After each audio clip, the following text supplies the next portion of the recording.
morning and welcome to the What's Up News Network being broadcast from Panama City Beach, Florida, home of the world's most beautiful beaches. I am Jim Free with Jim Free Realty. Please click on the red subscribe button just below the picture. In the real estate market, we have 302 condo units available, of which 204 are Gulf front. In the detached single family, we have 154 units available, and of those, 6 are Gulf front. In the attached single family, we have 33 units available, 5 of which are Gulf front. Out of the some 11,000 Gulf front units, we only have 204 units on the market, or a little less than 2%. That is about 40 units less than what we had last broadcast. So the inventory is very low. The prices are up, which is good, an excellent market for the sellers, and also the interest rate is low, so it's a good market for the buyers. In the local news, Thunder Beach, red tide, and high surf dominate the local news. Thousands of bikers enjoyed a great week at Panama City Beach. The bikers pump a lot of money into the economy, and we appreciate them being here. Panama City Beach police said the calls for service went up, but by and large the bikers behaved themselves and had a good time at the world's most beautiful beaches. Over the years, we've seen a number of women riding their own bikes, but we still see a few women riding with their husbands. Red tide has been rather strong this week and has caused a lot of coughing and sneezing. The algae blooms can be very toxic to fish and other sea creatures. As a cold front moved through the area, it brought 6 to 8 foot surf. That keeps boats in their slips and swimmers on the sand. Hopefully the high surf will move the red tide out. In state news, in Vero Beach, Florida, from Nexstar, 2 newly hired physical education teachers at a Florida elementary school were arrested after the shooting of a man whose apartment they entered thinking it belonged to someone else, following a night of drinking. Nothing good is happening after midnight, said Sheriff Eric Flowers during a news conference. These 2 guys are going out, they're drinking at the bars. By 4 a.m. they're involved in a shooting. Sheriff Flowers said the 2 men apparently thought they were at the home of a woman they had visited several hours earlier. Hollenbach, one of the teachers, went in and got in bed he thought was with the young lady, but it actually was the couple's bed, and Flowers said that Hollenbach, 27, one of the teachers involved in the incident. The report said Darius Cohen, the other teacher, got into a scuffle with the male occupant while outside the unit. The report says that Cohen chased the owner and fired 4 shots at him, striking him once in the back. The sheriff's office said that the man's injury wasn't life-threatening. David Moore, the school superintendent, said that during the news conference that he fired both men from their teaching positions last week. Cohen is facing a charge of attempted felony murder. His fellow teacher, Hallback, 27, is facing a charge of possession of a controlled substance. On the lighter side, I was in Walmart a few weeks ago. The checkout line was rather long. The man 2 customers ahead of me was carrying a 50-pound bag of Purina dog chow. The woman behind him asked him, "Do you have a dog?" He said, "No, ma'am, I don't. I'm on the Purina dog chow diet. I keep some of the pellets in my pocket. When I get hungry, I eat a few of them." She said, "Does that work?" He said, "Well, last time I was on the diet, I lost 50 pounds. But I had to stay in the hospital 6 months. She said, "Oh my, did the dog chow poison you?" He said, "No, ma'am. I was crossing the street, I saw a fire hydrant, and I felt an urge to hike my leg, and that's when the truck hit me." You know, men tend to get into trouble by themselves, wherever they're from. If it doesn't matter if they're from Booger Holler, Georgia, or from Panama City Beach, Florida. Brenda Gale Sarton was given a testimony about her little Beretta Pico 380. She said that little pistol had saved her life. She goes on to say that her husband of 20 years had taken up with his secretary, and as a result, Brenda Gale and her husband had decided to get a divorce. They had been very successful and accumulated several assets. The couple had met 21 years ago at the St. Andrews Park, so they decided to meet at the park to discuss how they would divide their assets. They were walking near Alligator Lake and must have been near some baby alligators when an 8-foot mother came charging out of the brush. Brenda Gale said, "Luckily I had my little Beretta Pico with me and was able to get off a well-placed shot that saved my life." The interviewer said, "Do you mean that you took down an 8-foot alligator with one shot from a 380? "Oh no," explained Brenda Gale. "I didn't shoot the alligator. I shot my soon-to-be ex-husband in the kneecap." Well, we had a little excitement in Booger Holler. Tommy James, a 15-year-old boy, came home with a Porsche, and his parents began to yell and scream. "Where did you get that car?" He calmly told them, "I bought it today." "With what money?" demanded his parents. "We know that a Porsche cost a lot." "Well," said Tommy, "this cost me $15.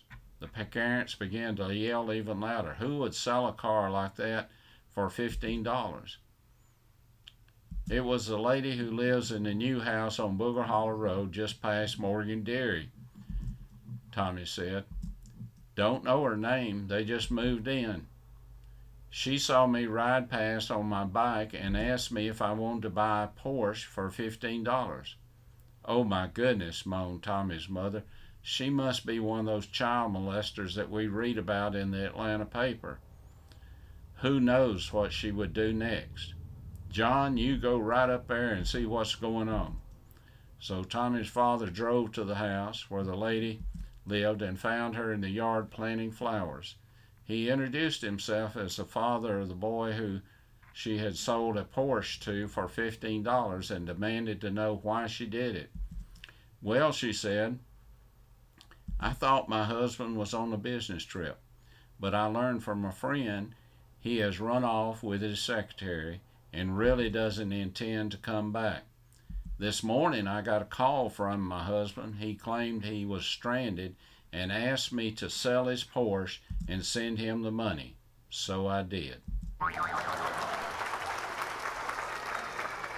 Well, while we're talking about Booger Holler, I have to tell you about one person I'm really proud of.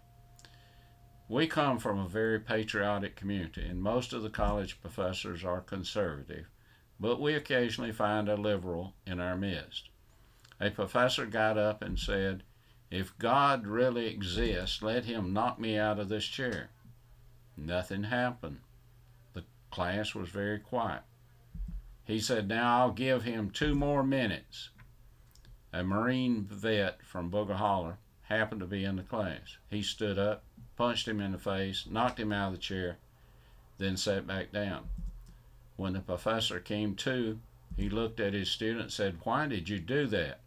The Marine said, "God was busy protecting my buddies still fighting for your right to say and do stupid stuff like this, so he sent me."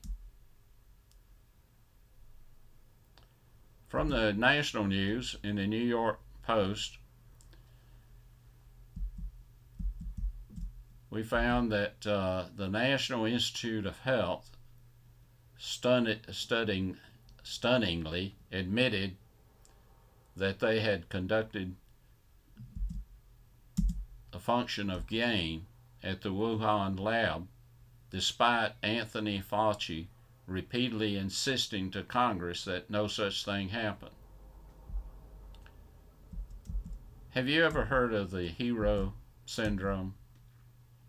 It's a term used by the media to describe the behavior of a person seeking heroism or recognition, usually by creating a harmful situation to objects or persons which they can resolve.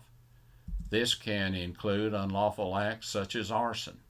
The term has been used to describe the behavior of civil servants such as firefighters, nurses, police officers, security guards, and politicians. I suppose it could apply to a health official who started a pandemic and then tried to save us. If such a person did exist, he would probably be on TV every day telling us what we should do so he could save us from the virus. Oh well, just a thought. The left-wing Democratic Party, along with the teachers' union, continue to push critical race theory and critical gender theory on our school-age children. The people are behind this nonsense are in the minority, and for too long we have let the tail wag the dog. But I believe we are awakened now, and this will soon come to an end. Do we really care what Hollywood bunch of folks have to say about our school systems or our government?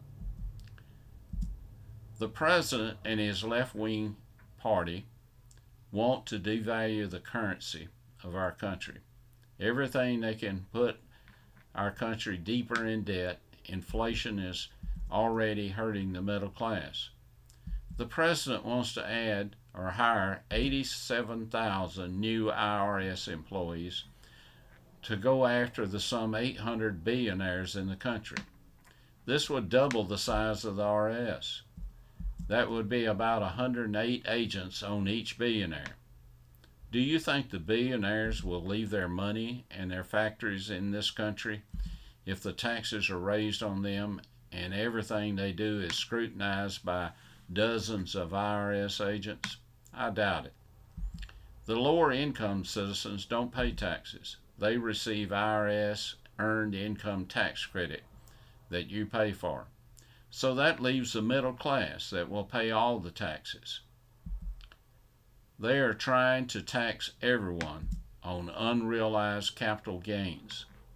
They try to sell this as just a tax on the rich, but they are really looking at the middle class. Let's suppose that last year your home was worth $100,000 and you have no intention of selling it. But because of inflation and the housing shortage, your home is now worth $175,000. The president would want you to pay tax on that $75,000 unrealized capital gains. The same thing would apply to stock you might own or to your retirement fund. If you think they're not aiming for you, why do you think they want the IRS to be able to see everything in your bank account if you have over a $600 transaction? I have been described as a deep thinker by some of the folks in Booger Holler who are also deep thinkers, but I still have some things that bother me, and perhaps you can help me. If the number 2 pencil is the most popular, why is it still number 2? Why do we drive on parkways and park on driveways? Why does fat change and slim change mean the same thing? Why do people say heads up when you should duck? And why are there no B batteries? And most importantly, why is a pair of underwire just one item? Well, there you go. That's the news, and that's my opinion. Until we meet again, may God bless you, your family, and this great nation that we live in.